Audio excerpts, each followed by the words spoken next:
Welcome to kitchen arcade. இன்றைக்கி நம்ம பார்க்க போகிற ரெசிபி மீன் குழம்பு. மண் சட்டியில் செய்கிறதுனால இந்த மீன் குழம்பு ரொம்ப மணமாக சுவையாக இருக்கும். வாங்க ரெசிபிக்குள்ளே போகலாம். அதுக்கு முன்னாடி நீங்கள் சேனலை இன்னும் சப்ஸ்கிரைப் பண்ணலைன்னா மறக்காமல் சப்ஸ்கிரைப் பண்ணிக்கோங்க. பெல் பட்டனை ப்ரெஸ் பண்ணி ஆளுங்கிற ஆப்ஷனை செலக்ட் பண்ணிக்கோங்க. வீடியோவை ஸ்கிப் பண்ணாமல் பாருங்கள். அப்போ தான் நீங்களும் சுவையான மீன் குழம்பு செய்ய முடியும். நான் இன்றைக்கி மண் சட்டி எடுத்திருக்கேன். அதில் ஒரு 2 டேபிள் ஸ்பூன் அளவு நல்லெண்ணெய் சேர்த்துக்கிறேன். கொஞ்சமாக கடுகு சேர்த்துக்கிறேன். கடுகு வெடித்து வரும்போது கொஞ்சம் வெந்தயம் சேர்த்துக்கிறேன். இந்த கடுகும் வெந்தயமும் ஃபுல்லாக பொரியட்டும். அதுக்கப்புறம் இது கூட ஒரு சின்ன நெல்லிக்காய் அளவு தாளிப்பு வடகம் சேர்த்துக்கிறேன். இது கடையிலெல்லாம் கிடைக்கும். இதில் வெங்காயம் பூண்டு எல்லாமே சேர்த்துருக்கிறதுனால ரொம்ப டேஸ்ட் கொடுக்கும். இது கூட ஒரு 10-15 பல் அளவு பூண்டை தட்டி சேர்த்துக்கிறேன் உரிச்சிட்டு. அது கூட 2 பச்சை மிளகாய் கொஞ்சம் வெங்காயம் சேர்த்து நல்லா வதக்கிக்கிறேன்.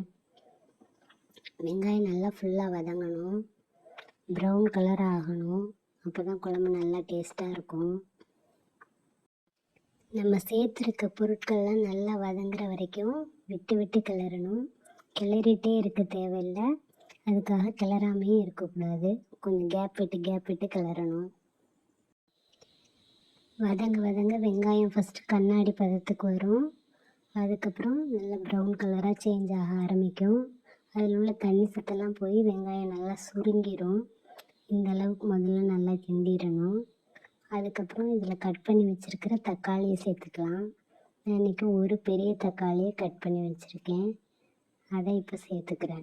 தக்காளி சேர்க்கும்போது நல்லா நசுக்கிட்டு சேர்த்தா அதோட ஜூஸ் நல்லா இறங்கும், குழம்பு நல்லா டேஸ்ட்டாக இருக்கும். தக்காளி சேர்த்த பிறகு மறுபடியும் நல்லா ஒரு தடவை மிக்ஸ் பண்ணிக்கலாம். இந்த தக்காளியோட சாரும் அதில் நல்லா சேர்ந்து வதங்கணும். தக்காளி குழைய ஆரம்பிக்கும் வதங்க. நல்லா பழுத்த தக்காளியாக சேர்த்துக்கிட்டால் நல்லா டேஸ்ட்டாக இருக்கும். இது நல்லா வதங்கின பிறகு பார்த்தோன்னா நம்ம சேர்த்த எண்ணெய் எல்லாமே பிரிஞ்சு தனியாக வர ஆரம்பிக்கும். அது வரைக்கும் நல்லா வதக்கிக்கணும். இப்போ நம்ம மசாலாலாம் சேர்த்துக்கலாம். காரத்துக்கு தேவையான அளவு மிளகாத்தூள் சேர்த்துக்கிறேன். இது கூடவே ஒரு 4 டேபிள் ஸ்பூன் அளவு மல்லித்தூள் சேர்த்துக்கிறேன். இந்த மசாலாலாம் சேர்க்கும்போது அடுப்பை எப்போவுமே லோ ஃப்ளேமில் வச்சுட்டு சேர்க்கணும், இல்லைன்னா மசாலா மட்டும் கருகிரும். இது ரெண்டையும் சேர்த்த பிறகு ஒரு தடவை நல்லா மிக்ஸ் பண்ணிக்கலாம். இந்த தக்காளி வெங்காயம் பூண்டோடு சேர்ந்து அதை நல்லா கலந்து விட்டுக்கலாம். எந்த மசாலாவுமே தனியாக இல்லாமல் எல்லாமே வெங்காயம் தக்காளியோடு சேர்கிற மாதிரி நல்லா வதக்கி விட்டுக்கணும். அந்த மாதிரி நல்லா சேர்த்த பிறகு இதில் கொஞ்சமாக தண்ணி சேர்த்துக்கலாம், இந்த மசாலா மூழ்கிற அளவுக்கு. அதையும் ஒரு தடவை நல்லா மிக்ஸ் பண்ணிக்கலாம். இப்படி மிக்ஸ் பண்ணும்போதே இந்த மசாலாவும் தண்ணியும் சேர்ந்து நல்லா கொதிக்க ஆரம்பிச்சிரும். இது கொதிக்க ஆரம்பித்த பிறகு ஒரு லெமன் சைஸ் புளியை ஊற வச்சு கரைச்சி வச்சுருக்கேன்.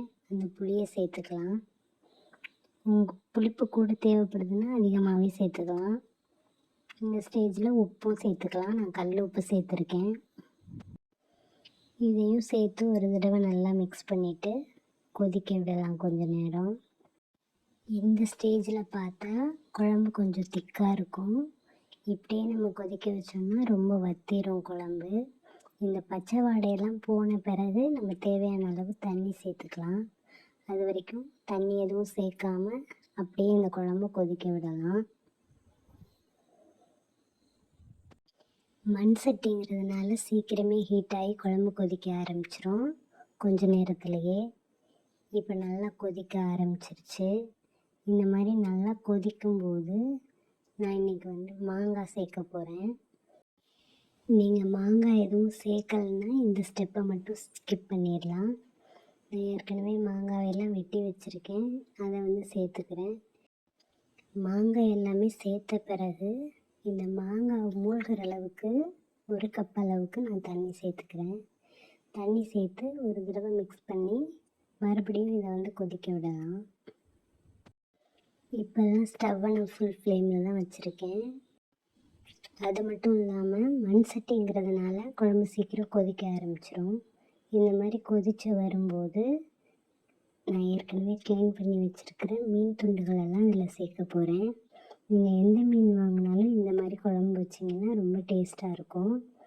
எல்லாருமே கேட்பாங்க என்ன சேர்த்து குழம்பு செஞ்சீங்கன்னு. இந்த மாதிரி குழம்பு செஞ்சு நீங்கள் யாருக்காவது கொடுத்தீங்கன்னா அவங்க கண்டிப்பாக உங்கள்கிட்ட இந்த ரெசிபியை கேட்பாங்க. இப்போ குழம்பு நல்லா கொதித்து நுரையாக வந்து இந்த எண்ணெயெல்லாம் மிதக்க ஆரம்பிச்சிருச்சு. இந்த ஸ்டேஜில் இந்த மாங்காயை நான் எடுத்து பார்க்குறேன். இது வந்து 3/4 அளவு வெந்தால் போதும்.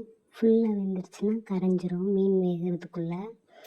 அதனால மாங்காய் 3/4 வாசி வெந்த பிறகு மீனெல்லாம் சேர்த்துக்கலாம். இப்போ நான் ஏற்கனவே க்ளீன் பண்ணி வச்சுருக்க மீனெல்லாம் எடுத்து இது கூட சேர்த்துக்கிறேன். மீனெல்லாம் சேர்த்த பிறகு 5 நிமிஷத்தில் குழம்பு ரெடி ஆயிடும். மீன் சேர்த்த பிறகு அதிக நேரம் ஆகாது, இல்லைன்னா மீன்லாம் கரைஞ்சிரும். எல்லா மீனும் சேர்த்தாச்சு. குழம்பு நல்லா கொதிக்க ஆரம்பிச்சிருச்சு. கொதிக்கும்போது ஒரு 3-4 நிமிஷத்துலேயே அடுப்பை ஆஃப் பண்ணிவிட்டு ஒரு மூடி போட்டு மூடி வச்சிடலாம். மண் சட்டிங்கிறதுனால அந்த சூட்டே கொஞ்சம் நேரம் குழம்பு கொதிக்கும்.